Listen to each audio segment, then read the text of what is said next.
Oi, eu sou a Flávia. Eu sou a Isabela. E você caiu no Angu de Grilo.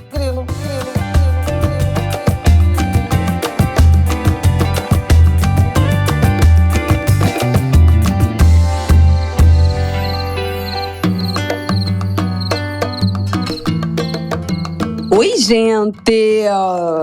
Mais um Angu de Grilo no ar. Boa terça-feira para você que está nos ouvindo. Episódio 177 do Angu de Grilo. Bom dia! Boa terça-feira, Flávia Ol. Oi, bom dia. Boa terça-feira para todas, todos. Tudo bem com você? Passou bem de final de semana? Melhorou da sua gripe? Melhorei da minha gripe. Tô cansada porque foi intenso meu fim de semana. Ela já volta assim, ó. Já melhora com tudo.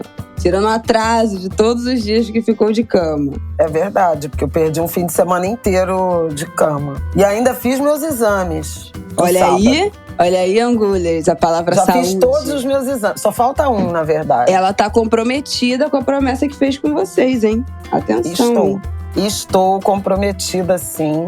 Fiz todos os exames de imagem. Tô desolada porque eu perdi meus exames mais recentes. Não consigo encontrar em lugar nenhum. Isso aí tá mal explicada essa história. Muito mal explicada. Mas, enfim, temos aí um novo marco zero, então, de exames. Porque também agora não tem remédio, remediado está. Mas estou boladíssima. Porque eu tinha uma pasta linda com tudo e essa pasta sumiu inteira. Eu não sei onde é que ela vai reaparecer. O episódio de hoje de acumuladores. Quem é Angu já sabe. Joguei muita coisa fora também no fim de semana. É? Inclusive. Por causa da procurando a pasta. Isso aí. Várias semana coisas foram passada, pro lixo. Terminei de jogar também um monte de coisa que tinha ficado aí da minha mudança. Estamos em andamento. A reorganização está em andamento. Bom, vamos lá. A gente vai abrir esse episódio falando da quebra do banco Silicon Valley Bank nos Estados Unidos, que quebrou e aí gerou um surto coletivo, uma tensão coletiva, todo mundo desesperado, tira dinheiro e trava tudo. E até no Brasil já tava o povo de novo desesperado, tiro meu dinheiro do banco, não tiro da Nubank, não tiro. Vamos falar sobre isso. Vamos falar sobre a onda de protestos em Israel a partir de uma decisão do governo de uma reforma judiciária. Vamos falar sobre isso. Algo que está começando. Essa onda de protesto começou nos últimos dias e vai continuar. E algo para a gente ficar de olho nas próximas semanas. E vamos falar também do Oscar. Eu não vi filme nenhum. Não sei se minha mãe viu algum filme do Oscar. Não. Mas aqui a gente quer falar sobre etarismo, né? O discurso especialmente da Michelle Yeoh. É assim que fala?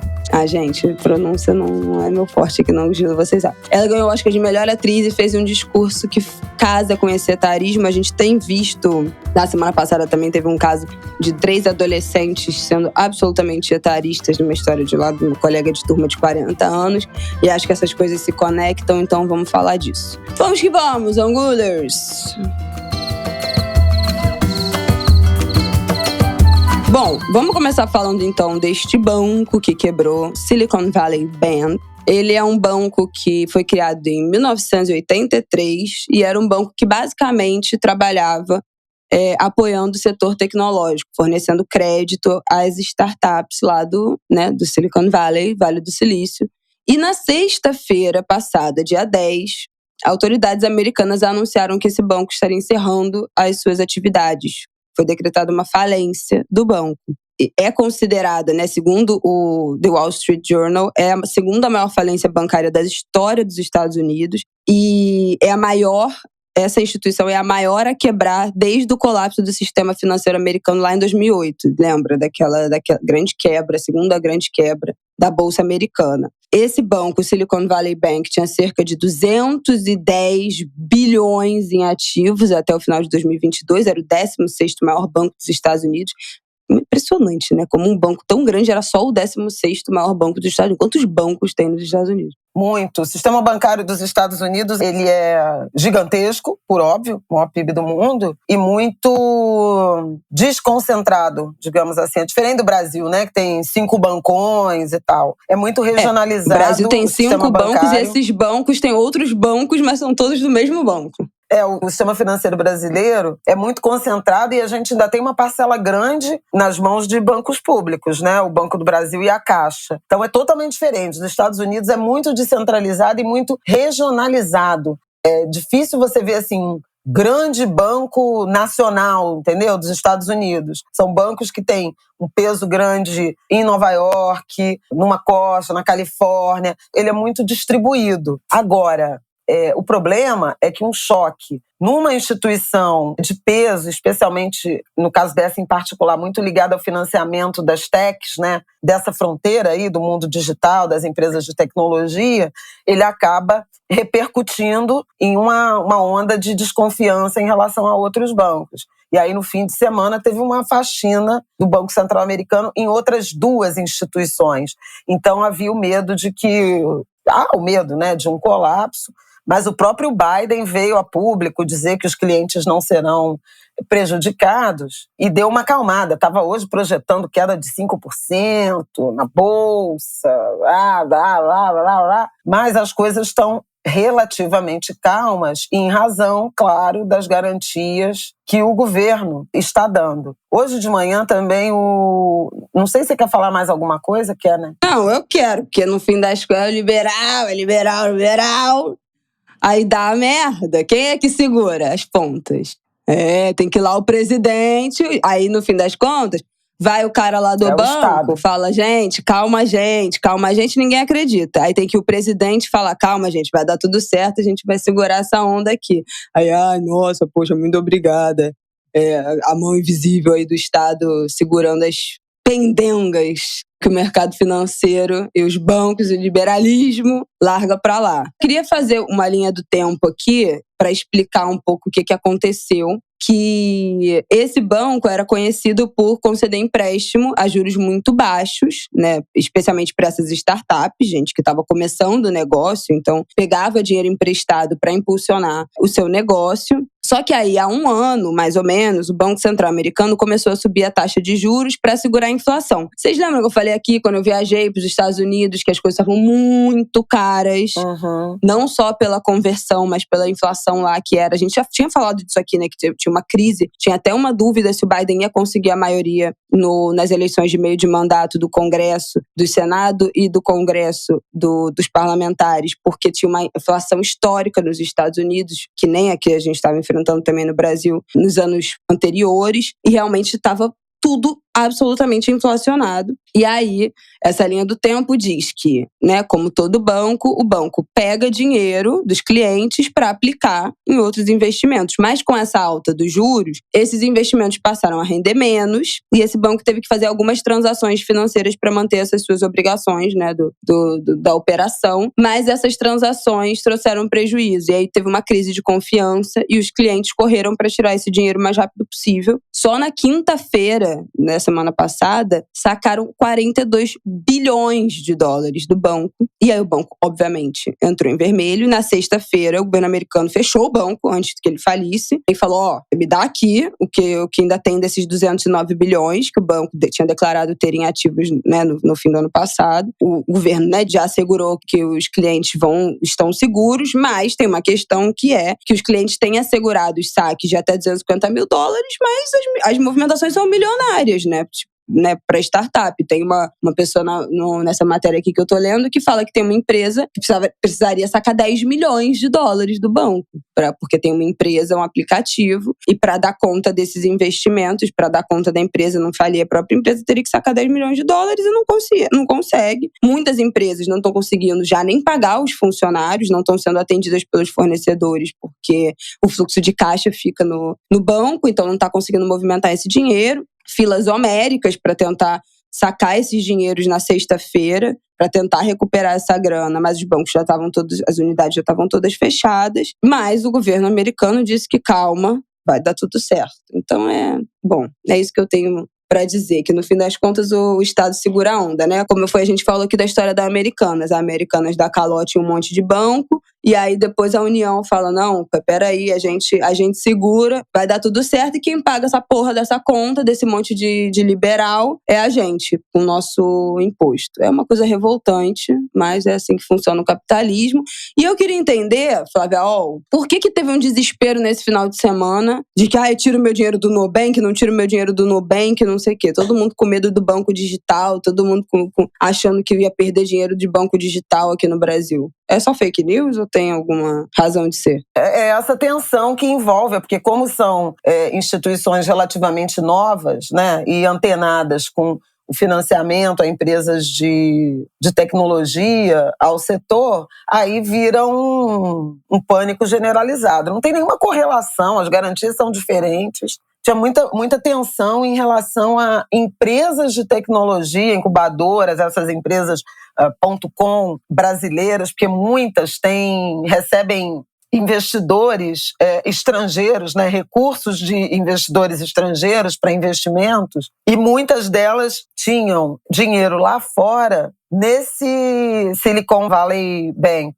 E aí tinham medo de, perdendo dinheiro lá fora, qual é a repercussão que pode ter aqui. Mas, aparentemente, salvo uma ou outra empresa que venha a ter tentado especular com dinheiro lá fora, entendeu? Achando que, por exemplo, o dólar vai subir, aí é melhor ficar com mais tempo dinheiro lá fora do que trazer para o Brasil, transformar em reais rapidamente. Fora isso, é difícil que tenha um contágio ou uma perda. Tem até já gente escrevendo falando disso, que não acredita em demissões nas .com brasileira, nas empresas de tecnologia, em razão desse episódio lá fora. E de vez em quando você tem uma crise, um certo ambiente de desconfiança sobre esses bancos digitais, que cresceram muito no Brasil, porque o custo é muito baixo, né?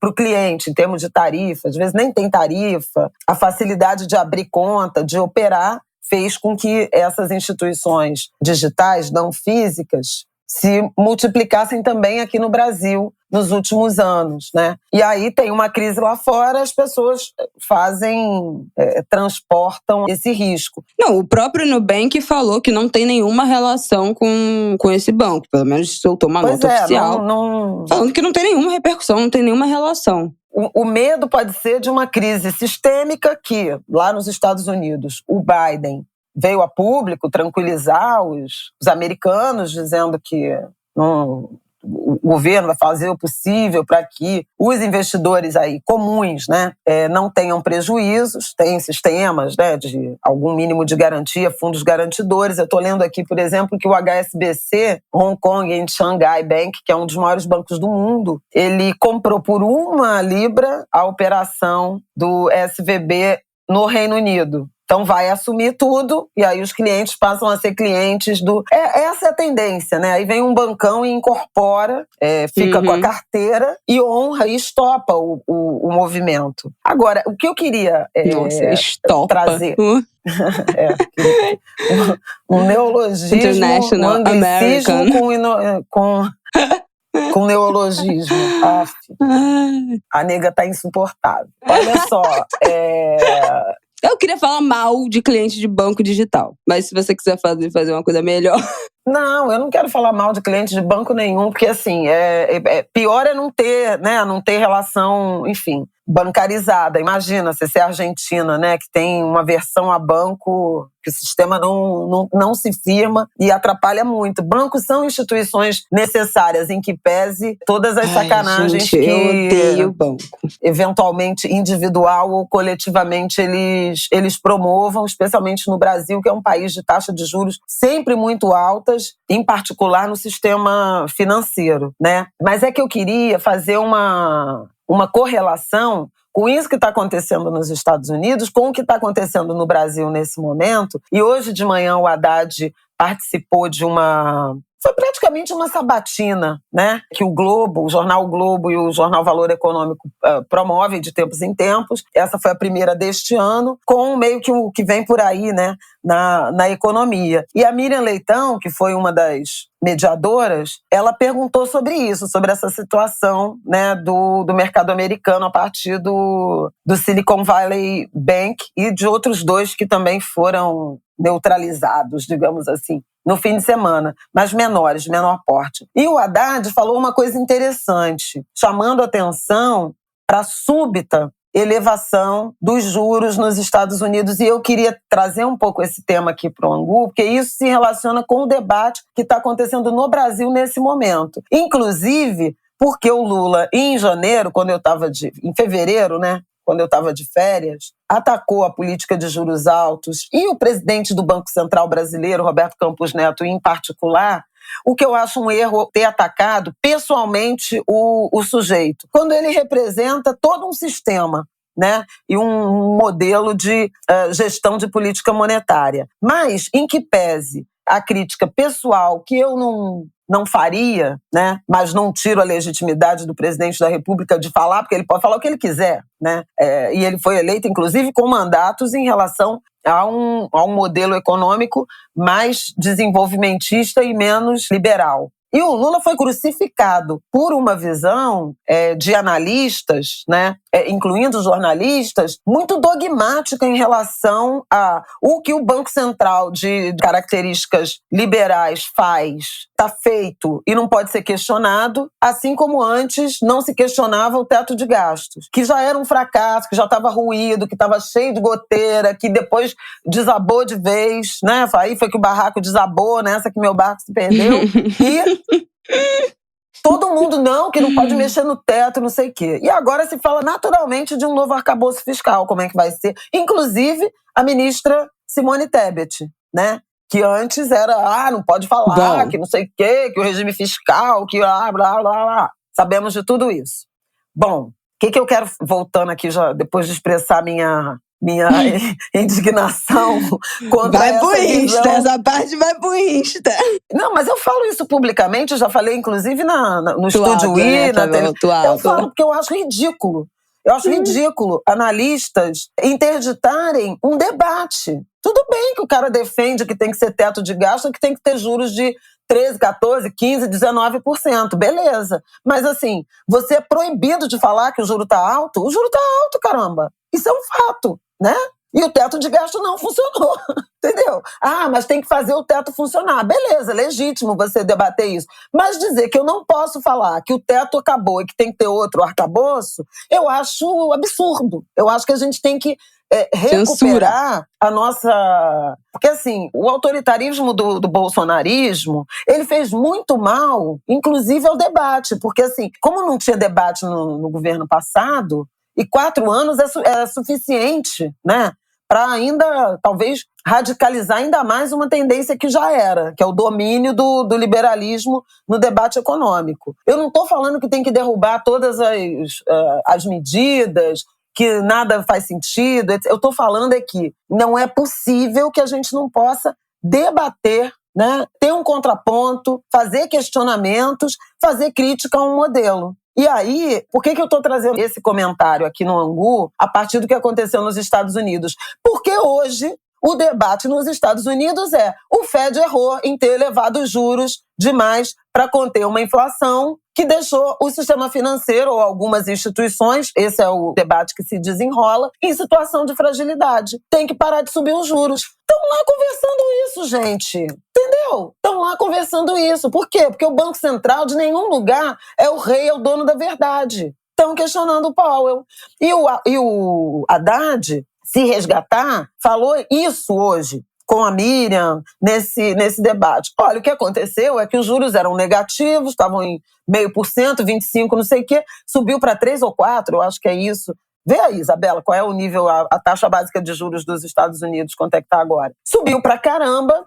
Esse banco é provável, e aí a gente vai descobrir se outros também estavam carregados de títulos. Tá entre 4,5 e 4,75. Então, 4,5 e 4,75. E acho que saiu de 0,25 há 2 anos. Era uma coisa assim absurda. Que para eles é um salto extraordinário. Bom, para qualquer país. Se você tem uma instituição que está carregada com um título que rende 1,5%, 2%, e a taxa básica passa para 4,75%, esse título que você tem, né, que é num prazo determinado, ele, obviamente, vai ser corrigido para um preço muito menor. Ele passa a valer menos, porque hoje a taxa de juros, um título novo, está pagando muito mais. Então, quem vai assumir esse título? Quem vai assumir por um valor muito menor. Esse é um princípio do que o mercado financeiro chama de marcação a mercado, que é, você precisa precificar a sua carteira, né, de investimentos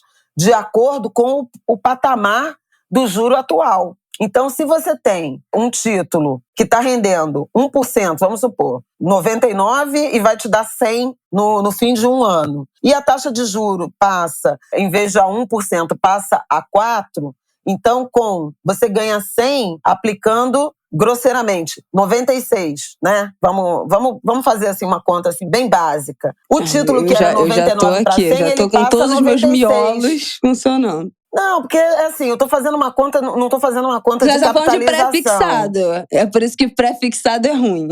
Nem sempre. Por exemplo, hoje, se a tendência do juro é cair, olha, se você tem um título pré-fixado pagando 10% ao ano, maravilha. Não, mas nesse caso dos Estados Unidos, tu fechou um pré-fixado a 0,25. Isso. Aí, do nada, no ano seguinte, o negócio tá 4, você fala, porra, eu podia estar rendendo 4, eu tô rendendo 0,25. Então, só que você tá preso nesse 0,25. Aí já como é verdade. o título, pro título que era 0,25 valer 4, o valor presente, porque, na verdade, essa negociação de título público, ela é um deságio, né? Você compra um título que vale 100 e a taxa de juro, ela é no final você vai receber 100, vamos botar assim, você vai receber 100. Então, a taxa de juro é o deságio. Você vai pagar, se for 1%, você vai pagar 99 e vai receber 100. Se a taxa de juros está a 5%, você vai pagar 95 e vai receber 100. Estou assim, falando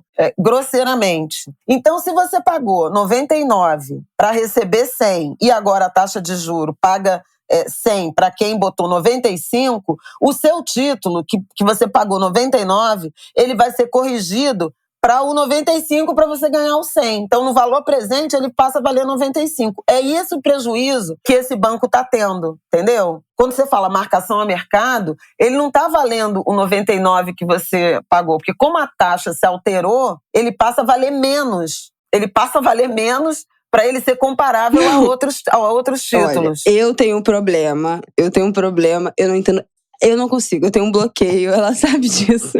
Então, eu vou falar assim, entendi. Então acreditem em mim. Acreditem em mim. A questão é essa. Eu não sou capaz. O banco estava encarteirado. Eu, quando vou investir o meu mísero dinheirinho na taxa de juros, ela quase me deserda, porque eu não consegui entender nada que ela me explica. Não, mas é isso. Apenas acreditem que um sujeito fez uma aplicação, né, comprou um título que ia render 1% ou 2%. Hoje esse mesmo título vale 5%, paga 5%. Você que comprou no momento em que ele só pagava 2%, o seu investimento está valendo menos. Você não consegue sair dele sem ter prejuízo. Foi esse descasamento que aconteceu no banco. Os caras falaram, eles precisam fazer um acerto de carteira para chegar lá no final e estarem salvos. E os investidores falaram, não, melhor me dar meu dinheiro aqui agora, que eu vou investir direto. Me dá agora, não vou ficar com você. E aí, 42 bi de prejuízo.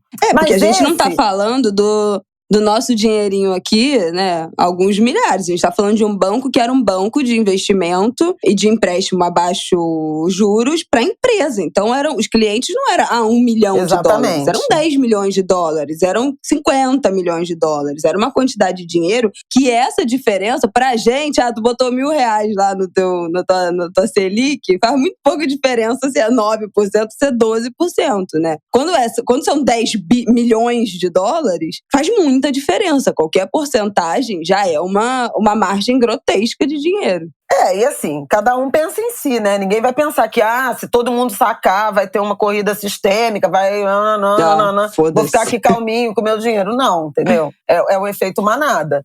Se tem uma desconfiança no mercado financeiro em relação a uma desconfiança ou uma realidade em relação a uma instituição, por isso que a gente fala que boato em setor financeiro não existe. Boato, ele se realiza. Se você diz que um banco vai quebrar, o banco vai quebrar, porque todo mundo vai tirar o dinheiro.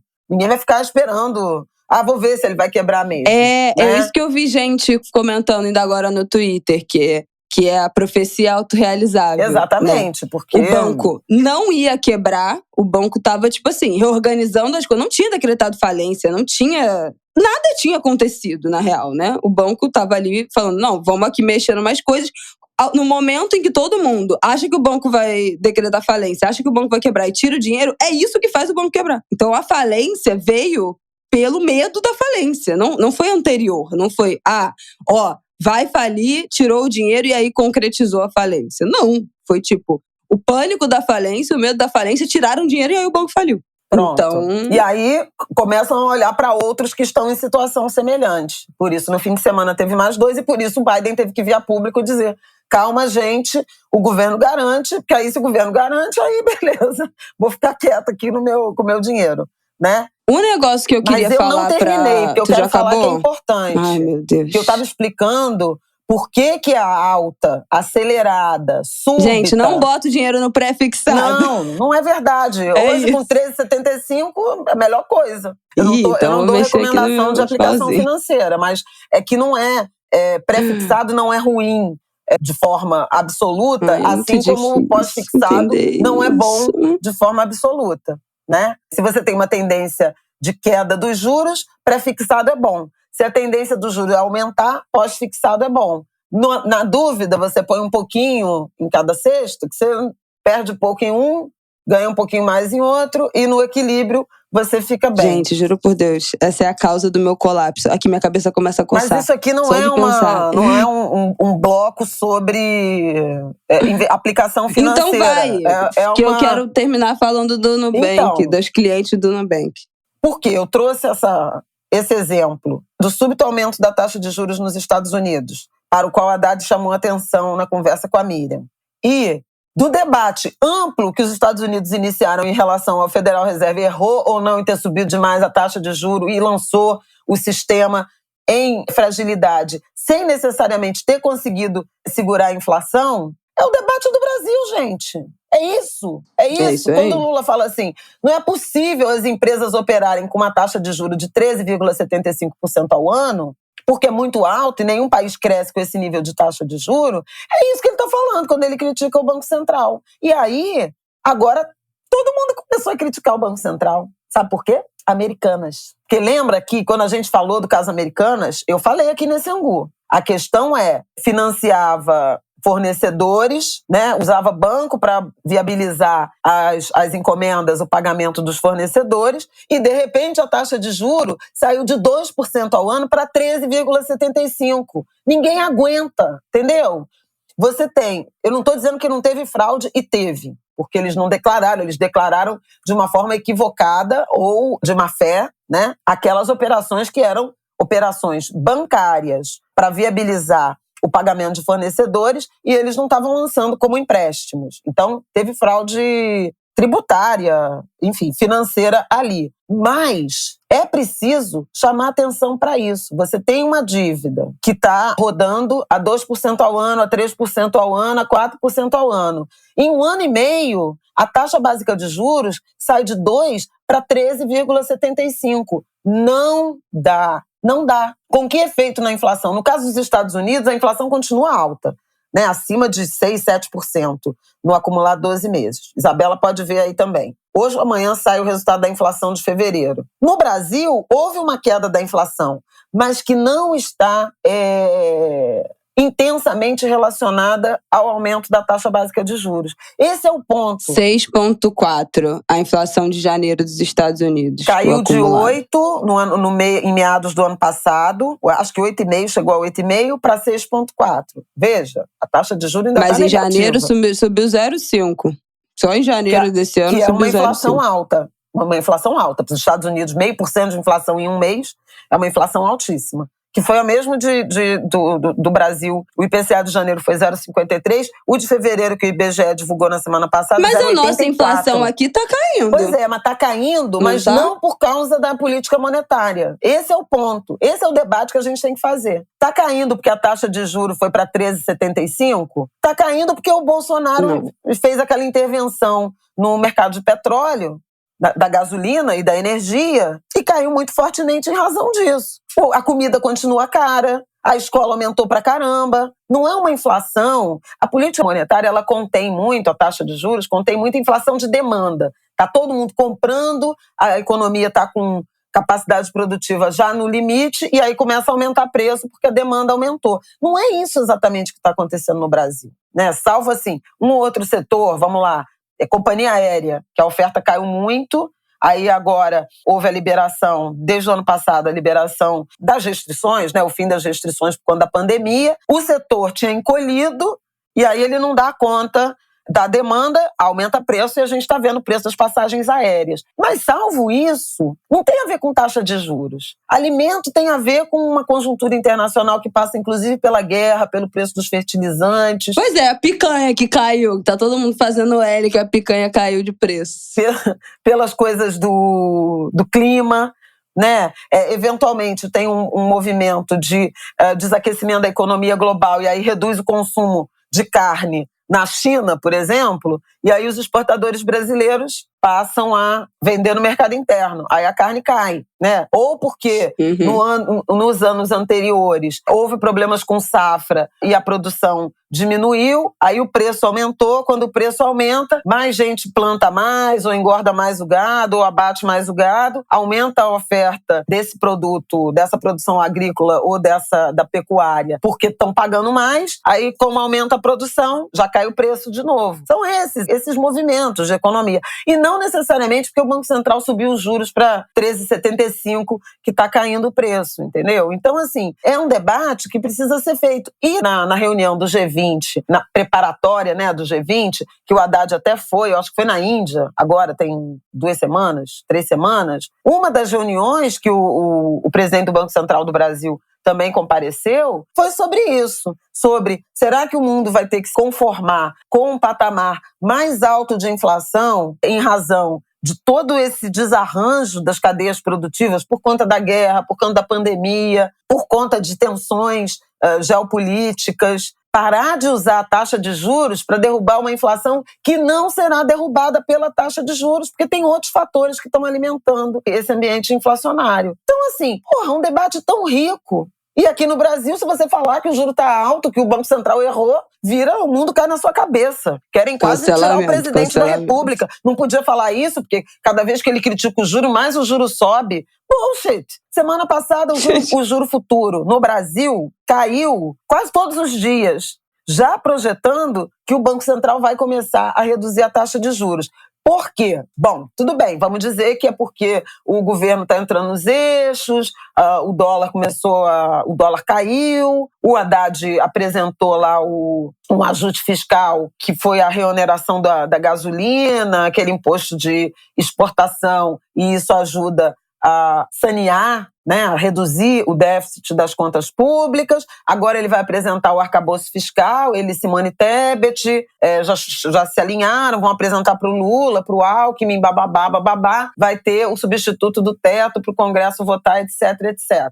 Podemos sim dizer que é isso, podemos? Podemos, de fato, tem, né, um humor melhorou em relação ao novo governo, né, coisa que a tolerância com Paulo Guedes e time me parecia muito maior, né? Mas aí é uma opinião subjetiva, pessoal. Agora, sabe por que também que os juros estão apontando para queda?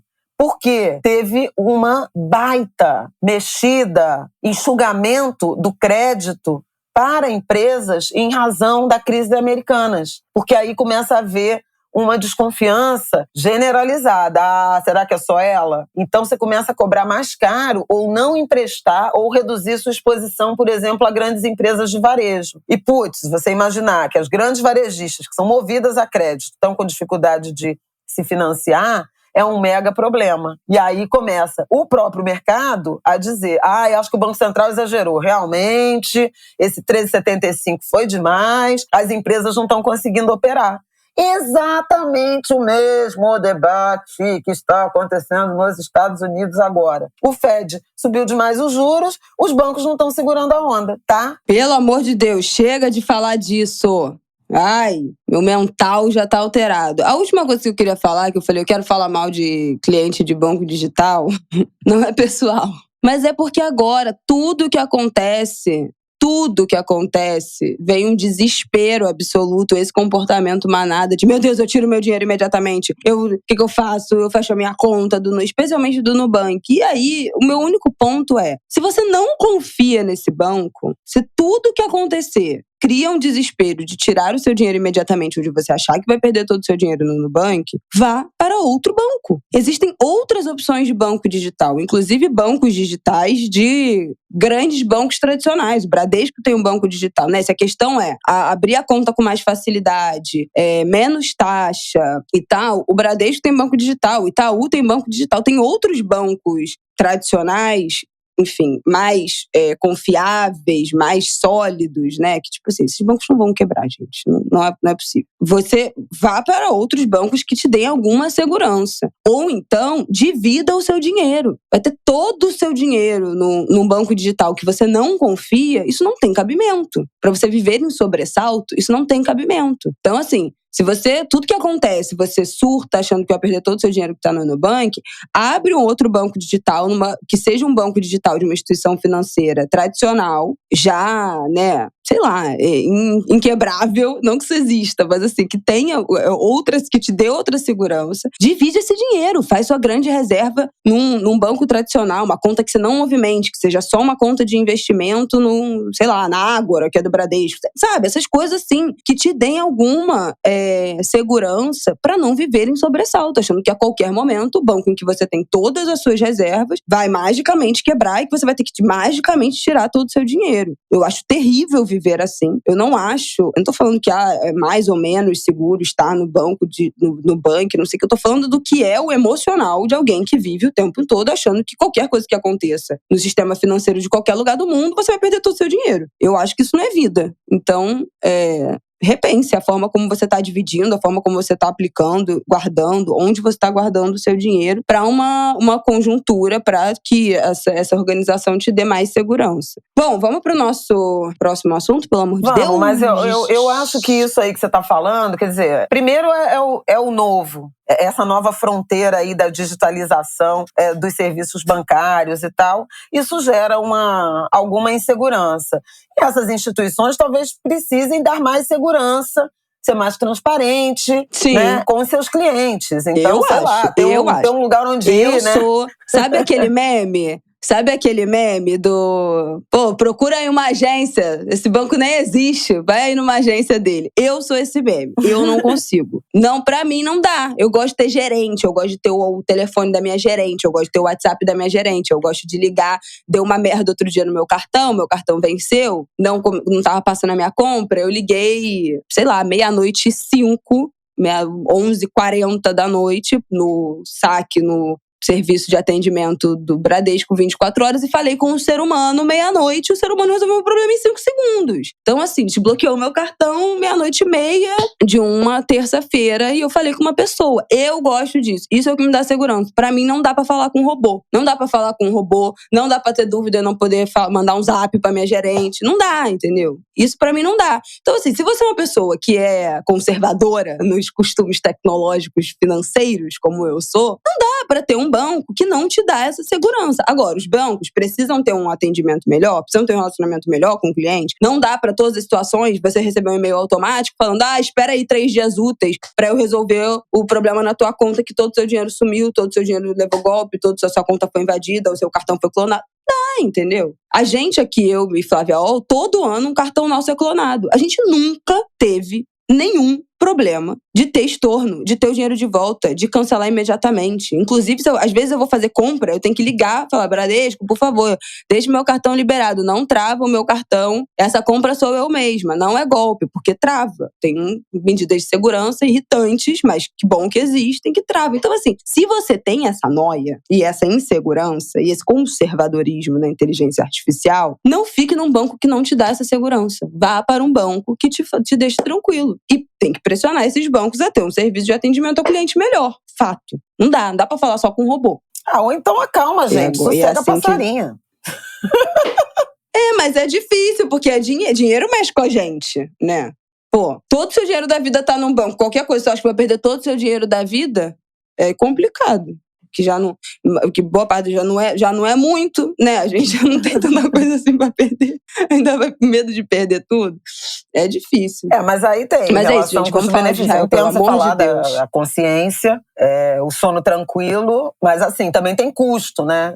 Estar num banco e não estar em outro tem custo. Mas é o que eu tô falando. Tem outros bancos que podem te dar um respaldo melhor. Se você não quer pagar uma taxa de manutenção de conta corrente do Bradesco, o Bradesco tem um banco digital, o Itaú tem banco digital. Ajuda você a se sentir mais seguro? Eu não sei também como é que é o atendimento ao cliente desses bancos. Você tem gerente? Você tem saque? Você fala com um ser humano? Eu não sei. Agora, Nath Finanças já ensinou pra gente o quê? Você pode pedir que a sua conta tenha só o pacote de uso básico do Banco Central. Não pagar taxa de manutenção de conta corrente, pagar só os serviços básicos. Agora a gente tem Pix, a gente consegue fazer Pix sem pagar R$10 de TED, R$7 de DOC, sei lá quanto, R$11 de TED. Que era uma coisa que era irritante, absolutamente irritante, que para você não pagar, você tinha que pagar uma taxa de manutenção de conta. Agora, com o Pix, a gente consegue fazer transferência sem esse valor. Então, né, talvez você precise ter menos serviços, pagar menos serviços para manutenção de conta corrente. É uma coisa que tem que pensar, que tem que fazer, de fato, botar na ponta do lápis, o quanto custa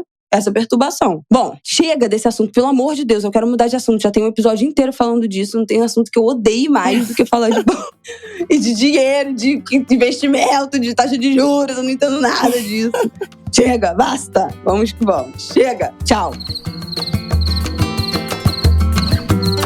Gente, vamos falar aqui da grande treta, da grande polêmica, manifestações, 200 mil pessoas nas ruas, 500 mil pessoas nas ruas de Israel em protesto à reforma judicial que o Netanyahu está tentando fazer. Essas reformas começaram a pipocar já em fevereiro, no início de fevereiro, começaram as primeiras manifestações, então já está fazendo um mês. No final de fevereiro foi o 8º final de semana seguido de protestos populares, então já estava aí desde a virada do ano esses protestos acontecendo, mas na última semana especialmente, esses protestos ganharam muita força. Nos últimos dias, na última sexta-feira, a estimativa é de 500 mil pessoas na rua, 240 mil só em Tel Aviv. Muita gente se manifestando contra essa reforma, essa polêmica reforma judicial que o Netanyahu está tentando fazer. Qual é a grande questão dessa reforma?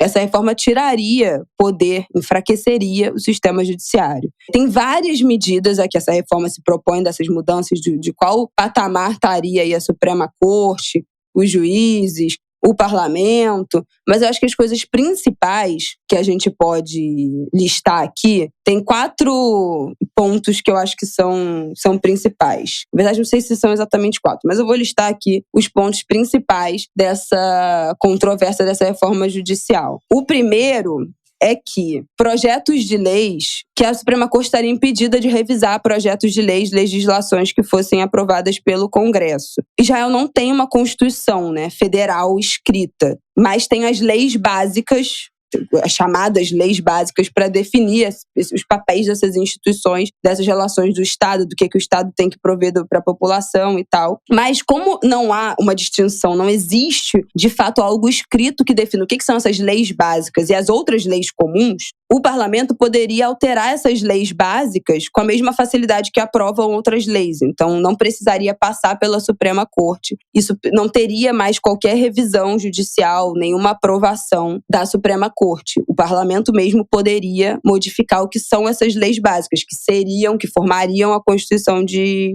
Israel. Também dentro dessa proposta inclui a permissão de que o parlamento rejeite as decisões da Suprema Corte com maioria simples. Então, são 120 deputados, com 61 votos você rejeita o que a Suprema Corte decidir. Isso também está sendo muito criticado, né, porque enfraquece o judiciário. Já é uma das únicas instituições com poder para revisar essas ações do governo, as legislações aprovadas pelo parlamento, enfim. O terceiro ponto, que também está sendo muito sensível, tem um comitê que é responsável pela nomeação de todos os juízes do país, que tem, inclusive, os juízes que são representantes dessa Suprema Corte. Então, esse comitê é formado por vários poderes, 9 membros, poderes executivos, legislativo, e essa reforma mexeria nesse poder de nomear os juízes e daria esse poder permanente para representantes do governo. Então, o governo controlaria essas nomeações. Não teria mais um comitê que fosse heterogêneo. Basicamente, o governo poderia nomear quem eles quisessem para juiz. Não teria um balanço aí, um equilíbrio nessa nomeação. E aí, um único governo, né, tem uma crítica de com essa mudança, um único governo poderia se tornar responsável por nomear todos os juízes do Supremo, dependendo da duração. E vamos lembrar que o Netanyahu já está no seu 6º mandato.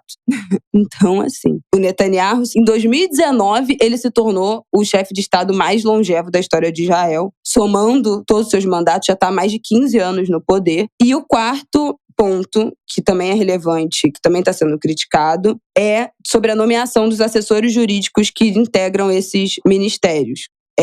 Os ministérios do governo foram criadas para assegurar o interesse público, então os pareceres jurídicos desses assessores são de cumprimento obrigatório para o governo, e a proposta atual é transformar essa função de assessor em cargo de confiança escolhido pelos próprios ministros. Então acabaria a obrigatoriedade de cumprir esses pareceres, né, do governo cumprir esses pareceres, e o Estado colocaria ali na assessoria, na representação jurídica, quem interessasse. Né? Então, isso está sendo extremamente criticado. Seria o fim do equilíbrio entre esses poderes, né? O judiciário ficaria muito mais enfraquecido. O executivo, o legislativo, dominando tudo, podendo derrubar tudo, podendo inviabilizar tudo que fosse decidido pela Suprema Corte, podendo escolher livremente quem seriam os juízes, quem seria essa Suprema Corte. Então, esses protestos estão ganhando força. E aí já tem 500 mil pessoas na rua no último final de semana. O Netanyahu, que já não é fluxo e cheire, a gente já sabe. Então, Flávia, habla. O que você tem a dizer sobre isso? O que eu acho que é interessante nessa tensão em Israel, primeiro, a disposição da população, né, uma população muito crítica, muito informada, de ir para a rua contra o que eles estão interpretando, e boa parte da comunidade internacional também, como um golpe, um ataque à democracia, né, e essa possibilidade de interferência, desequilíbrio na relação entre os poderes. E acho que também isso é uma lição para o Brasil, porque não é diferente do que a gente experimentou durante um bom tempo aí do governo Bolsonaro, né, dos ataques e das tentativas de intervenção no judiciário. E o quanto o judiciário independente, autônomo, foi fundamental para garantir a democracia. Isso aí, os angulares já estão nadando de braçada em relação às várias iniciativas. Mas repara que governos autoritários, eles sempre tentam, né, o caminho, né, desses governos autoritários, à direita e à esquerda, né, do extremismo, é interditar tanto o judiciário quanto o legislativo. Toda tentativa, né, de golpe, de intervenção, de construção de autocracias, eles se dão a partir do desequilíbrio na relação que deve ser de independência, né, de autonomia entre os outros poderes. E no caso de Israel, população e comunidade internacional compreenderam isso muito rapidamente e estão se levantando contra isso, né? O Netanyahu voltou ao comando do país pelas mãos, né, com o apoio, com uma aliança de grupos muito mais radicalizados, né, da extrema-direita. E a população, o eleitorado, a sociedade está percebendo, o país, a democracia está em risco. Até os Estados Unidos já se pronunciaram, parece que o Brasil também. Então, eu acho interessante observar o movimento assemelhado. Bom, o Bolsonaro chegou a propor apresentar, né, no Senado Federal o pedido de impeachment do Alexandre de Moraes, que o Rodrigo Pacheco devolveu. E a gente lembra, no último ano do governo, e até agora, recentemente, a posse do novo Congresso, as discussões para tramitação e votação de um projeto que ampliaria o número de ministros do STF para 15, né? E faria, no caso de reeleição, o Bolsonaro indicar mais, acho que 7 ministros, por conta dos que vão sair no período e o que aumentaria. O que deixaria, obviamente, na mão desse presidente o poder de determinar o que o judiciário decidiria. O que eu acho interessante, né, o que eu achei interessante de a gente trazer aqui, e se os angulers se interessarem mais, a gente pode, na semana que vem, chamar alguém, né, Anitta, tentar falar com a Daniela, ou um dos meninos, Marcelo Lins, o próprio Guga, uma análise, né, de quem acompanha de forma mais estreita essa conjuntura internacional. Mas acho que os pontos em comum, né, com a forma de atuação desses grupos, né, dessas lideranças de extrema-direita, eu acho que é um ponto importante de a gente trazer a reflexão. E como a democracia depende do equilíbrio e da independência entre os poderes, legislativo, judiciário e executivo. É isso aí. Tá bom assim, Isabela? Tá ótimo, perfeito. Acho que a gente ainda tá... Vamos ver o desdobramento, né, dessa história nas próximas semanas. Acho que o ponto era a gente trazer aqui essa onda de protestos de um povo que não está satisfeito com essa mudança, de um líder de extrema-direita, né, que está, obviamente, atuando para ter o controle absoluto quase, né, de tudo, enfraquecer o máximo possível o judiciário, algo pra gente estar sempre atento. E vamos acompanhar o que acontece ao longo dessa semana e das próximas, para onde vai essa reforma do judiciário, essa tentativa de reforma do judiciário. Bom, vamos pro nosso próximo tópico, próximo e último bloco? Vamos. Gente, eu acho que esse último bloco do Oscar, a gente não viu nada. Já houve um tempo, tava pensando até isso ontem, houve um tempo do Ângulo de Grilo que a gente fazia a gente já fez especial Oscar, comentando os filmes. Bom, eu não vejo filme há milhões de anos. Isso é inclusive uma das minhas metas do ano, sabia? Voltar aí no cinema. Ou pelo menos assistir os filmes no streaming. Então a gente não vai comentar os filmes aqui. Eu não sei se você viu algum dos filmes indicados ao Oscar. Eu não vi absolutamente nada. Não, rapaz. Esse ano eu fiquei muito alheia. Realmente o Brasil me desconectou. Nossa, né? Você via todos. Mas você também tinha uma coisa no Estúdio I antigamente, né? De comentar, de ter um...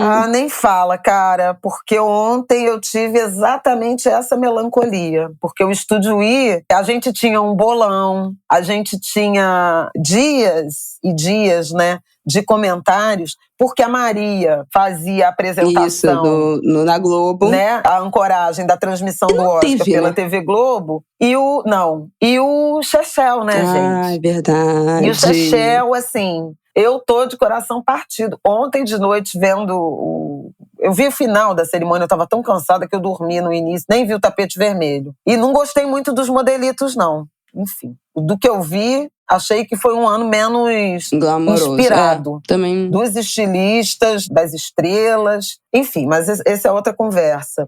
Mas assim, essa porque no o Chechel... para apoiadores. Looks do Oscar. O Chechel, o que eu achei interessante são os vintage.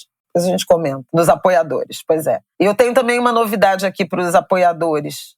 Uma notícia para os apoiadores. Que eu mandei para você por e-mail, você não leu, mas eu já tomei a decisão unilateralmente. Porque eu também não tô sabendo. Tu traz a notícia para mim também. Bem feito. Não tá sabendo, vai saber agora. Eu vi no e-mail, mas você me manda um e-mail, não escreve nada, não... É só assim, tá. Eu escrevi, então sim. não vi de fato. Pois é. Então... Mas eu conto aqui e vai ser lindo. E os apoiadores estarão envolvidos nisso. Uma iniciativa muito generosa, muito ao sabor. Daqui a pouco eu conto.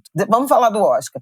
Então, eu fiquei muito mexida com não ter o Chechel, porque o Chechel, ele não só via tudo, curta, longa, documentário, animação, ele via tudo. E ele era muito empolgado. Então ele me mandava assim, já viu o curta não sei das quantas? É a sua cara. Assista não sei o quê. Procure e assista. Ele não dava nem o caminho. E eu ia lá e obedecia. Então eu via muito. Eu via muitos filmes, quase todos. E tinha sempre muita opinião. E esse ano eu não consegui ver nada. O ano passado foi uma loucura em termos de, enfim, de excesso de trabalho. Praticamente não fui ao cinema. A única vez que eu fui foi ver a Mulher Rei, né? Woman King.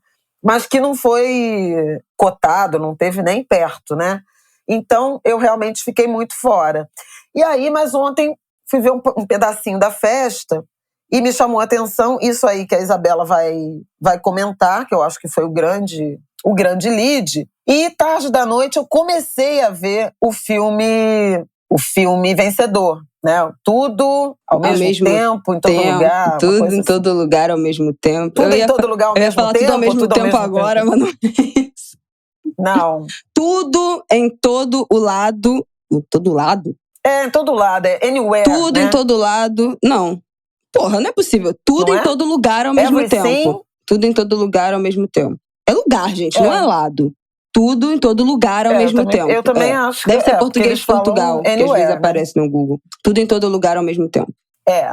E o título é interessante porque ele subverte, né, o dito popular, né, que é você pode enganar todo mundo por algum tempo, todo tempo algumas pessoas, mas nunca todas as pessoas todo o tempo. Eu nunca tinha ouvido isso na minha vida, isso é um dito popular. Só Irajá. Irajá que tem dito. Então, Angulers, digam isso. Porque é isso, você pode enganar. E é um dito popular longo, todo mundo, né? Por algum tempo. É quase um poema. Alguns por todo o tempo, mas não todos por todo o tempo. Entendi. Mais ou menos Eu já ia falar que você tá Angulers, isso aqui pra falar que é Exu, porque todos os negócios que falam com todo o tempo, não, todas Exu as não dimensões, é isso. Todos os filmes de galáxias, de dimensões, é minha mãe. Isso é Exu purinho, isso é Exu purinho. Então, eu comecei a ver e quero até entender isso, porque o filme tem uma dimensão. Eu comecei a assistir, então semana que vem, ou no nosso... Apoiadores. A gente deve gravar essa semana ou na próxima, gente. O próximo episódio de Apoiadores. Então, se você ainda não está apoiando o nosso Angu de Grilo, corre, porque vai ter episódio de Apoiadores provavelmente na semana que vem. Então, já vem com a gente. Então, eu tô assistindo. Também quero assistir. Comecei a assistir e vou ter opinião sobre isso. Sobre esse filme. Eu comecei a assistir o Elvis, tava gostando bastante, mas não terminei. Não, o início que eu tava vendo tava bom. Assim, mas tem uma questão, né, com esses filmes. Enfim, tem uma questão com Elvis, né? A questão começa com Elvis, não começa com esse filme. Mas, enfim. Não. Enfim. Deixa eu ele falar foi um cara muito explorado, né? Mas enfim, então eu não vi os filmes, senti muita saudade do Chechel, da Maria, e tô começando a ver esse melhor filme. Um amigo meu viu, ficou muito impactado. Já vi gente detonando, falando que não faz o menor sentido, que o filme é ruim. Mas o filme emplacou. Além de melhor gente filme, não gostou. Diretor, roteiro. Ganhou tudo. Atriz coadjuvante, atriz. Eu nem sei se... Ator ele não ganhou. Mas atriz coadjuvante, atriz, roteiro original, direção e filme, ganhou. É uma coisa assim... E aí é a primeira vez que uma atriz de origem asiática ganha um Oscar em 95 anos da história do prêmio. Bom, além disso, que já é um fato inacreditável por si só, muita gente estava falando também que era o Oscar da Kate Blanchett? Né? Que fez o Tar.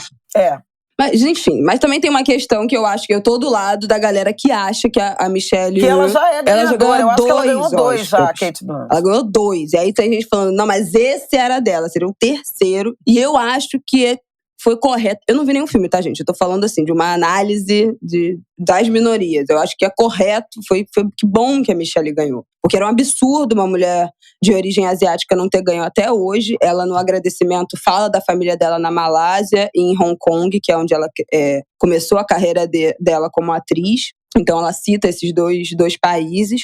E acho que isso era extremamente importante. E, assim, a Kate Blanchett é a Kate Blanchett. Daqui a 3 anos ela faz um outro filme absurdo, uma outra atuação incrível, é nomeada e pode ganhar, entendeu? Então, uma atriz que nunca chegou a essa posição é importante, né? A gente tá aí com essa dor de cotovelo há anos pela Fernanda Montenegro ter perdido pra Reese Witherspoon, que fez outros trocentos filmes, que toda hora tá lá, que, enfim, que faz outras milhões de coisas. E tem algumas coisas que podem ser chances únicas, infelizmente, né? Então, eu achei maravilhoso a Michelle Yeoh. Eu não sei como é que pronuncia. Ter ganho, eu falo só Michelle. Ter ganho.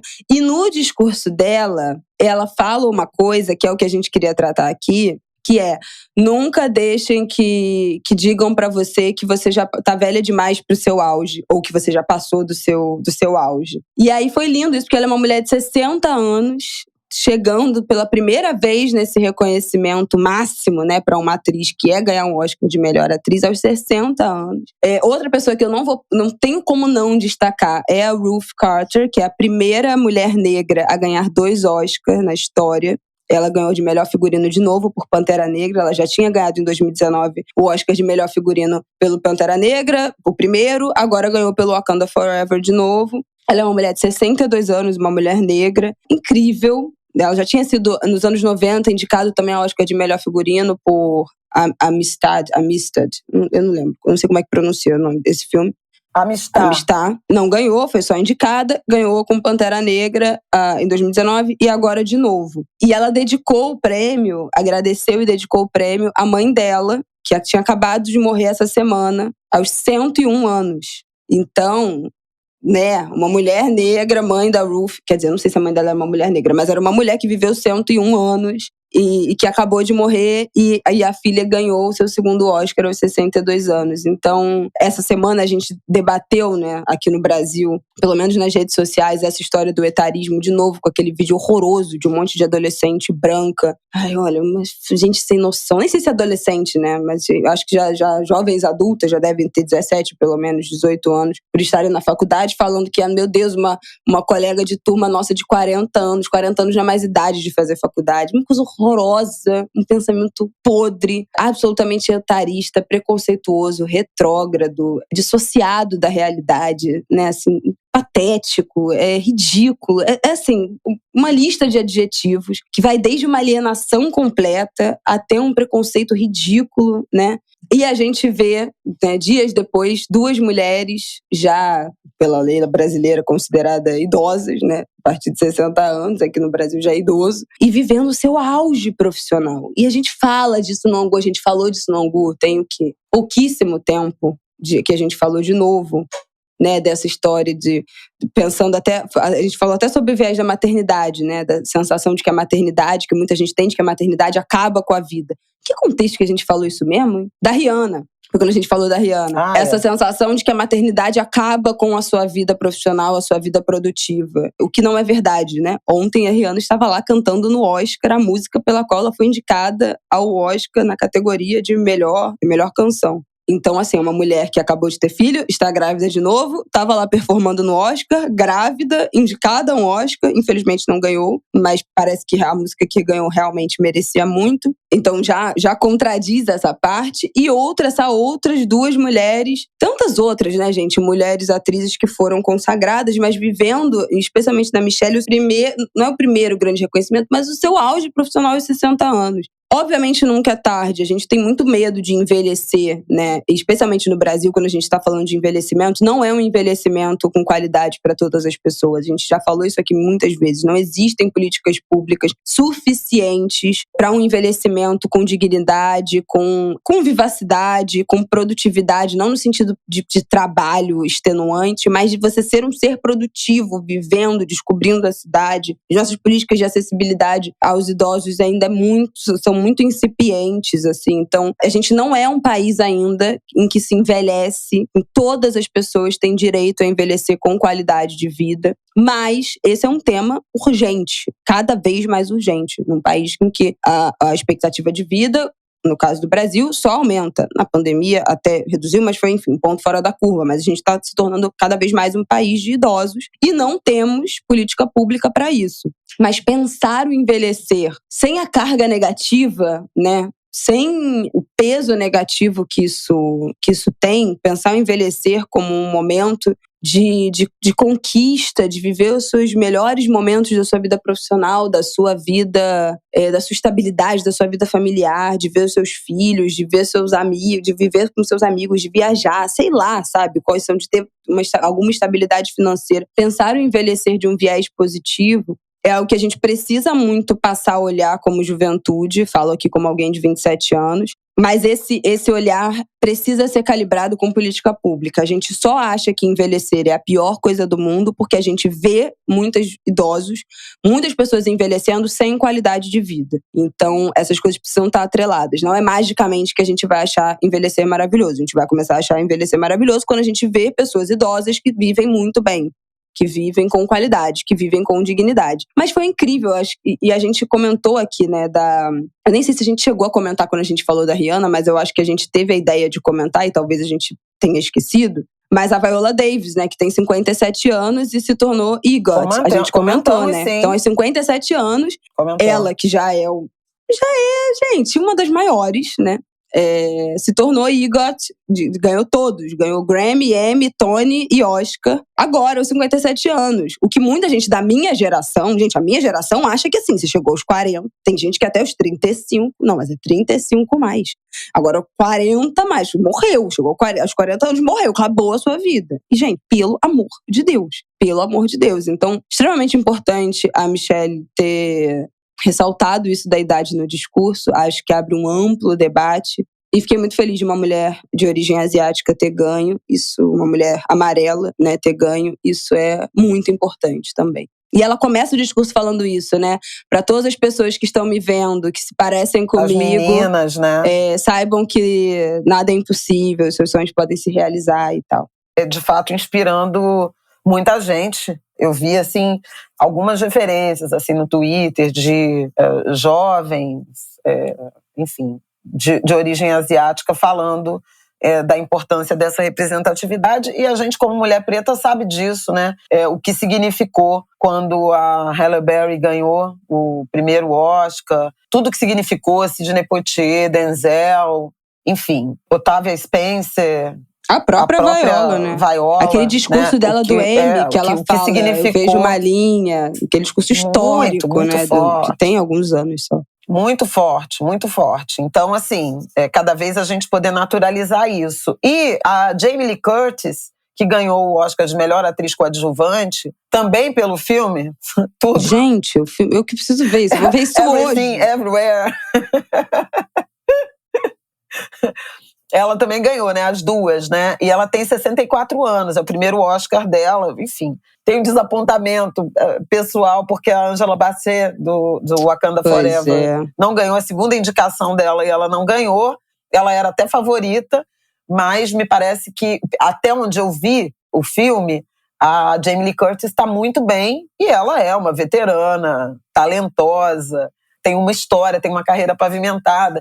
E uma declaração que ela deu, não ontem, né, no agradecimento, mas que ela deu sobre esse filme, sobre essa produção específica, e um pouco idade e essas coisas do padrão de beleza, né, dos corpos, que eu também queria trazer. Que ela falou assim, adorei fazer esse papel, porque eu não precisei emagrecer, usar cinta, nada, porque era uma mulher normal, uma auditora, o papel dela é de uma auditora fiscal do imposto de renda. Então, essa mulher gordinha, meio descabelada e tal, e ela falou, adorei poder ter feito isso, assim, não ter que mexer no meu corpo. Ela fez muita coisa também de terror, né? Halloween, que aí acho que envolveria caracterização, e ela deu entrevista ao longo desse tempo, chamando atenção para isso. Nossa, como foi libertário ser eu, né? Tipo assim, ser o meu corpo, não ter caracterização. A galera da minha geração, quem não está ligando na minha pessoa, ela é a mãe da Lindsay Lohan no filme Sexta-feira Muito Louca, que é o clássico dos clássicos, um dos clássicos dos 90s Babies, da geração dos anos 90, o filme de 2003. Já eu conheço ela com um clássico, que agora eu não vou me lembrar o nome, mas que ela fez com o Arnold Schwarzenegger, que ele era um espião, e ela não sabia, ela era mulher dele, e ela entra numa aventura também. É muito engraçado esse filme, é um clássico também. Dominic and Eugene? É esse? Não, peraí. Mas qual é o título em português? É dos anos 80. True Lies. True Lies. A Verdade da Mentira? Por que tá aparecendo todos os títulos em português de Portugal no meu Google? Ah, não sei. True Lies. Não, em português é True Lies. Título em Portugal é A Verdade da Mentira. Então, True Lies. Mentiras verdadeiras, né? Cara, esse filme é uma delícia, vale muito a pena ver, é muito engraçado. E tem umas cenas assim que eles dançam um tango com ele.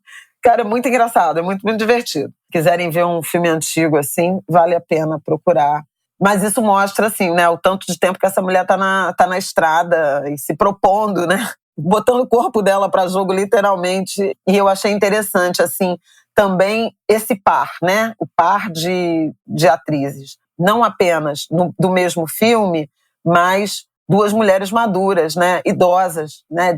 Acima de 60 mais, produtivas e reconhecidas. Ontem, domingo, né, eu fiz uma mesa na Feira das Iabás. A Feira das Iabás está completando 15 anos, uma criação do Marquinhos de Oswaldo Cruz, que é um dos grandes produtores culturais, não reconhecido como deveria, mas do Rio de Janeiro e do Brasil. Marquinhos de Oswaldo Cruz inventou a Feijoada da Portela, o Trem do Samba e a Feira das Iabás. Ponto, né?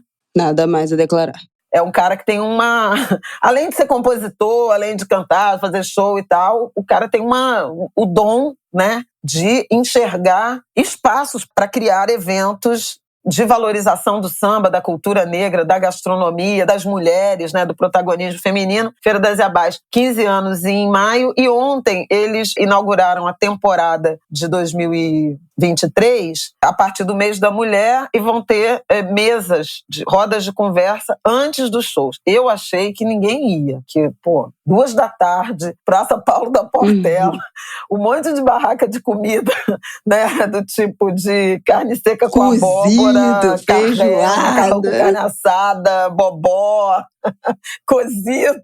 Falei, gente, vamos ficar eu e Helena Teodoro lá. 60 graus. Ontem nem tava, né? Que ontem tava meio nublado. Cara, tava até meio nublado. Mas faz calor, né? Em Madureira. Eu levei meu leque, que eu não sou boba. Todo mundo tava de leque. Foi incrível. E a gente tratou disso também. Tava a Alessandra, que é da Secretaria de Mulheres, que fez a mediação da nossa conversa. E ela chamou atenção para isso. E a Feira das Iabás é essencialmente um evento de regência feminina. Porque as tias que lideram as barracas são todas mulheres mais velhas, mulheres idosas, que adaptaram as suas receitas, né, de gastronomia, de baixa gastronomia, de gastronomia popular afro-brasileira, e são elas que lideram, né, essas barracas. E a Helena Teodoro falou uma coisa muito bonita, falando desse dom que é transformar morte em vida, né? O exercício da culinária é você se apoderar de elementos vegetais, animais mortos, e a partir do fogo transformar em outra coisa, em vida. Porque ele ganha sabor, ele ganha vida e ele efetivamente alimenta seres vivos. Foi lindo, foi tão bonito. E aí eu falei um monte também sobre essa questão da busca pela longevidade, de como um país que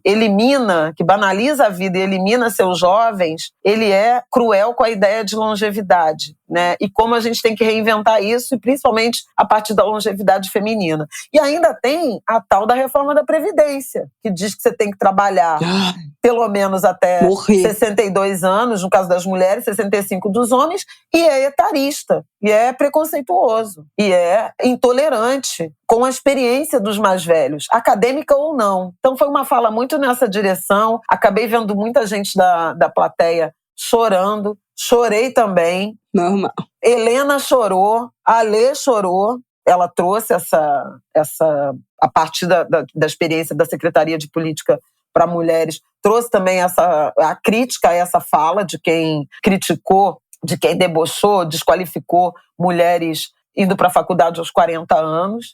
E isso é um absurdo. E aí vou trazer para terminar aquela reflexão do Simas, em que ele fala assim, tem muito morto, né, que está vivíssimo, presente, atualíssimo, e muita gente que se pensa viva e que já morreu. E essas jovens já morreram. Não entenderam nada. Gente, se é um filho meu falando isso, eu não sei nem o que eu faço. Nossa, não entenderam nada de fenômeno demográfico, sabe? Aliás, aproveito aqui também esse angu, já que a gente está falando de etarismo, para cumprimentar Dona Léia Garcia, que fez 90 anos no sábado, dia 11. Linda, maravilhosa. Ela é anguler, ela ouve o anguler, ela ama a Isabela também.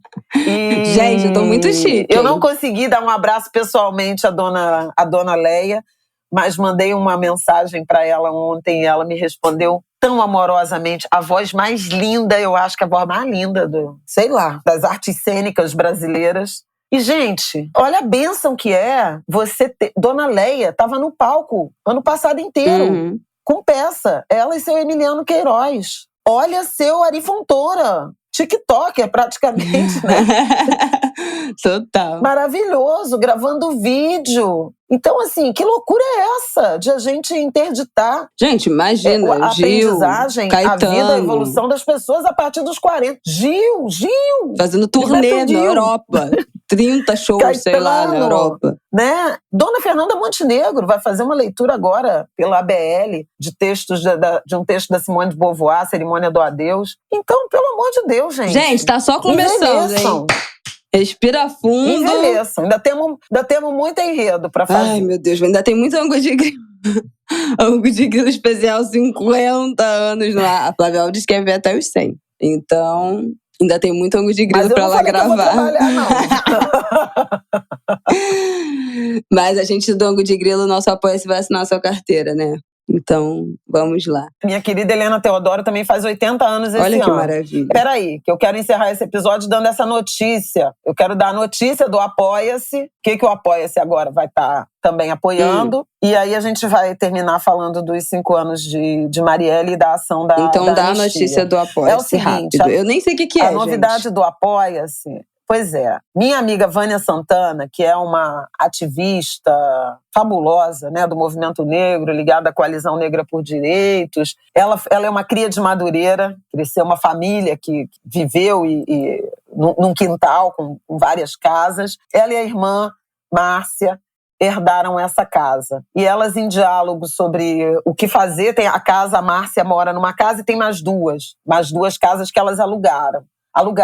E elas decidiram, na virada do ano passado, em diálogo com o coletivo Enegrecer e o Movimento Negro Unificado, transformar as 2 casas que elas alugavam numa residência de estudantes negros e negras. Estão fazendo adaptações para transformar em dormitórios, uma estrutura que vai ser uma sala de estudos, uma área de convivência. Os meninos já estão bolando uma grafitagem na parte externa para dar personalidade, mas no coração de Madureira, essa residência estudantil para estudantes negros ligados ao coletivo Enegrecer. A Vânia escolheu 15 amigos, pessoas do relacionamento dela, que acham que podiam colaborar financeiramente para sustentar a casa. São ajudas... Eu não vou falar valor porque eu não pedi a autorização dela. Eu resolvi, obviamente, aceitar o chamado, mas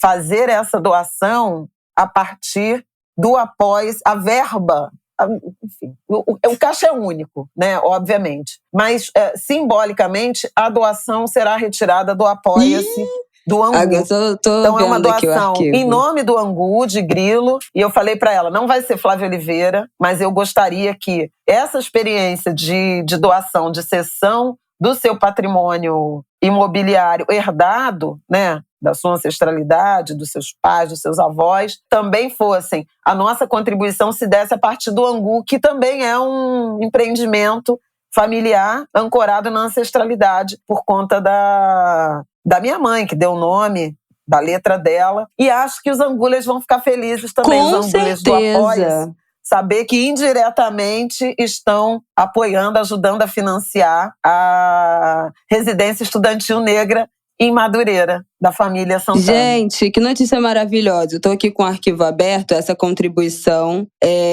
vai tornar possível a moradia de 10 estudantes, as despesas de acomodação, luz, água, internet, manutenção das instalações desses 10 estudantes num período de 1 ano. Os critérios de seleção desses estudantes são que residam fora do Rio de Janeiro, com equidade de gênero, diversidade de orientações sexuais, diversidades de gênero, e que estejam em períodos da universidade, primeiro ou segundo, quarto ou quinto, estudantes de mestrado. Cada um pode permanecer na residência inicialmente por 2 anos, podendo ser renovado por mais de 1 ano. Então, alunos, estudantes negros de fora do Rio de Janeiro, que serão acolhidos, e o Ângulo de Grilo ajudará a manter esses alunos por 1 ano, manter esta residência funcionando por 1 ano para esses 10 alunos. Ai, adorei! Eu não sabia de nada disso. Quando ela falou, eu fui abrindo correndo para abrir o e-mail, tá? Falei, meu Deus, o que minha mãe vai inventar aqui que eu não sei nem o que é? Mas tem uma apresentação linda contando a história da casa. Enfim, se isso estiver disponível em algum lugar, a história da casa seria muito legal também. Vou ver se a gente consegue essa autorização para disponibilizar essa história para os apoiadores saberem, né, mais detalhes sobre isso. Mas amei a ideia da gente fazer disso algo recorrente, né, que parte dos apoios sejam destinados, para além da manutenção da nossa equipe aqui, o Tico, nosso editor, é a pessoa que vai ajudar, a futura pessoa que irá ajudar a gente a postar esses conteúdos do Ângulo de Grilo na rede social, os cards, os vídeos, mas também a gente destinar parte desse apoio de vocês para projetos e causas que a gente fala aqui, que a gente divulga aqui, que eventualmente a gente pede contribuição aqui e que com apoio vocês diretamente, né, poderão ajudar também. Amei! Então, corre para assinar o Ângulo de Grilo. Se você ainda não assinou, a partir de R$10 por mês, você tem acesso ao nosso grupo do Telegram, que a gente comenta coisas por lá. Você tem acesso aos nossos episódios extras. A gente até agora teve um episódio comentando a apuração, né, das escolas de samba, mas o próximo episódio vai sair muito provavelmente na semana que vem, comentando diversas coisas. A gente anuncia aqui no Ângulo de Grilo da terça, quais foram os temas abordados da próxima terça nesse segundo episódio para apoiadores. E também ajuda a manter essa estrutura do Ângulo de Grilo, da edição, das redes sociais de pé, e ajuda também, direto e indiretamente, a gente vai anunciando aqui nos apoiadores os projetos, as ideias, os financiamentos que a gente conhece, que a gente confia, que a gente sabe a procedência, que são confiáveis e que estão precisando de um fortalecimento aí dessa nossa comunidade. Amei, adorei. Pra gente fechar esse episódio, vamos deixar os links aqui, né, de tudo isso. Pra gente fechar esse episódio, nessa terça-feira, dia 14 de março, quando esse episódio for ao ar, estarão completando 5 anos do assassinato de Marielle Franco e Anderson Gomes. Bom, eu acho que essa é um buraco que a gente tem, que nunca vai ser sarado, nunca vai ser sanado. É uma perda irreparável. Apesar de tudo que a gente fala, de tudo que brotou a partir disso, né? Todas as sementes que foram semeadas a partir da morte da Marielle e do assassinato da Marielle e do Anderson, né? Não é morte morrida, né? É um buraco que nunca vai se fechar. Nessa terça-feira vai ter um festival aqui na Praça Mauá do Rio. Festival Justiça por Marielle. É algo que vem sendo feito, né, desde o assassinato, desde o crime, mas com o entendimento de que, com apoio, obviamente, a organização do Instituto Marielle Franco, tem a família, e da Anistia Internacional Brasil, Anistia, que é uma entidade, uma organização que está desde a primeira hora nessa luta por justiça, né, juntamente com a família. E eles estão tratando esse 5º aniversário dessa tragédia, dessa brutalidade, como marco. E a ação, além da mobilização pública, né, desse ato e dos shows, né, com participação de vários artistas lá na Praça Mauá, e a missa, 10 horas da manhã do dia 14 de março, na Candelária, que é uma coisa importante para Dona Marinette, seu Toninho, eles são muito católicos e sempre fazem essa celebração. A Anistia está chamando a atenção para a demora, né, na apuração de quem mandou matar e o motivo. E aí, está convidando todo mundo a gravar um vídeo, publicar vídeo nos stories, nas redes sociais, marcando a anistia, marcando o Instituto Marielle, chamando atenção para o que aconteceu na vida de cada um de nós nesses 5 anos e como isso é tempo demais para a gente não ter o esclarecimento desse assassinato. E aí, se a gente pensar, gente, de 2018 para cá, olha o tanto que aconteceu, né? Já foram 2 eleições presidenciais, uma pandemia, eleição gente. municipal, a pandemia, Copa do Mundo, né? Olimpíada. 2 Copas do Mundo, Jogos Olímpicos, gente que apareceu e desapareceu do ponto de vista midiático, né? A gente tem, sei lá, TikTok, Reels, agora o chat GPT, né? Como é que é o nome? Reels é o quê? Ai, gente, é muito bom gravar esse ângulo de inclusão, a mãe e filha, porque só a filha é autorizada, né? Só a mãe. Reels! Olha, Isabela, pra ver se eu tô na esquina. Margarete Menezes, ministra da Cultura. Sônia Guajajara, ministra dos Povos Indígenas. Aniele Franco, ministra da Igualdade Racial. Gente, um governo Bolsonaro inteiro. A gente passou um governo Bolsonaro inteiro em 5 anos. A eleição, né, e o governo Bolsonaro inteiro, tudo isso que a gente sabe que significou. Trump, né, presidente, Nossa, já deixou de ser, e Biden. E Polícia do Rio de Janeiro não foi capaz de nos apresentar mandante e motivação do assassinato, da execução, do feminicídio político de Marielle Franco. É inaceitável. A gente tem agora a abertura, né, por determinação do Flávio Dino, ministro da Justiça, a abertura de inquérito pela Polícia Federal para apoiar os investigadores locais, para tentar descobrir, para tentar finalmente elucidar o que falta desse crime. No nosso lado pessoal, né? Isabela é mãe de um menino de 2 anos. Pelo amor de Deus, em 2018... Bom, eu estava na redação, eu acho que eu já falei isso aqui. Eu estava na redação quando chegou a notícia de que uma vereadora... A notícia chegou assim, uma vereadora do PSOL foi assassinada no Estácio. Nós fomos as primeiras pessoas do Rio de Janeiro a saber, do mundo a saber, porque o jornalista que deu a notícia para a redação, a galera que ainda estava ali às 10 e pouca da noite, estava em grupo com policiais, né? Isso é muito comum para jornalistas, e os policiais que atenderam a ocorrência mandaram nos grupos imediatamente. Então, primeiras pessoas a saber foram nós ali, e a gente não podia contar para ninguém, porque a gente precisava esperar que a família fosse comunicada. Então, é assim que acontece no jornalismo responsável, né? Infelizmente, a gente fica sabendo primeiro do que todo mundo, do que a família, do que os parentes, e aí a gente tem que esperar para dar a notícia. E foi uma coisa horrorosa ter vivido aquilo, ter vivido aquela experiência. Como eleitora da Marielle, ter sido uma das primeiras pessoas a saber. A gente viu as fotos, porque a gente recebe essas coisas. Então, assim, uma coisa horrível. E desde então, é isso. Foram 5 anos. Eu saí da TV Globo, eu pedi demissão. Eu comecei a trabalhar com outra coisa. O Ângulo de Grilo não existia naquela época. Então, veio o Ângulo de Grilo, vieram todos os meus podcasts, veio todo esse outro trabalho, veio a pandemia, eu engravidei, eu tive um filho, eu casei.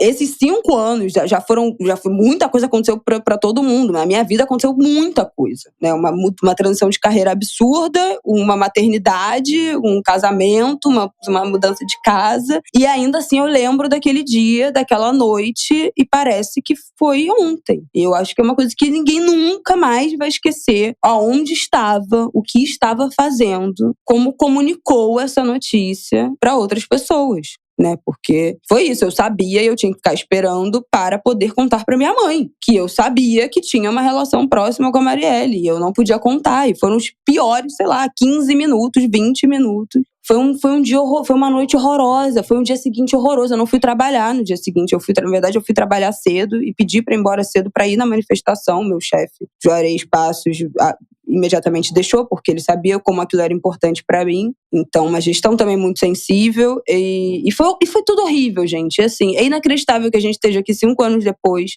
de tudo que aconteceu na nossa vida, depois de tudo que aconteceu no Brasil, e a gente esteja perguntando a mesma coisa daquele dia 15 de março de 2018. É desolador, é muito triste, é muito revoltante. Mais um dia 14 de março. de manter essa pergunta viva e essa memória viva dessa mulher que foi tão importante para tanta gente, que segue sendo tão importante para tanta gente. Então amanhã tem uma extensa programação na Praça Mauá. A partir de 6 horas vão ter muitos shows: Jonga, Ed Luna, Marcelo D2, Pia Ferreira, DJ Tami, vai ter Bateria da Mangueira, vai ter Marina Iris, até 11 horas da noite com essas atrações musicais na Praça Mauá, além de tuitaço marcado também para terça-feira, esse chamado para que a gente poste nas redes sociais essa retrospectiva desses últimos 5 anos e que ainda assim, até hoje, mesmo depois de 5 anos e tudo isso que aconteceu, até hoje a gente não sabe quem mandou matar, né, a Marielle Franco e o Anderson Gomes. É isso, minha gente. Então,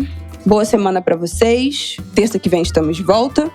Terça que vem já teremos nosso novo episódio de Apoiadores ou no ar ou já anunciado aqui no próximo programa. Mas se você ainda não está no nosso Apoia-se, apoia.se/Rango de Grilo, está aqui no descritivo do episódio. Apoie o nosso podcast, porque aí você vai receber e saber em primeira mão quando o nosso episódio for ao ar. Vem pro nosso grupo do Telegram pra gente também comentar tudo que acontece por lá, tá bom?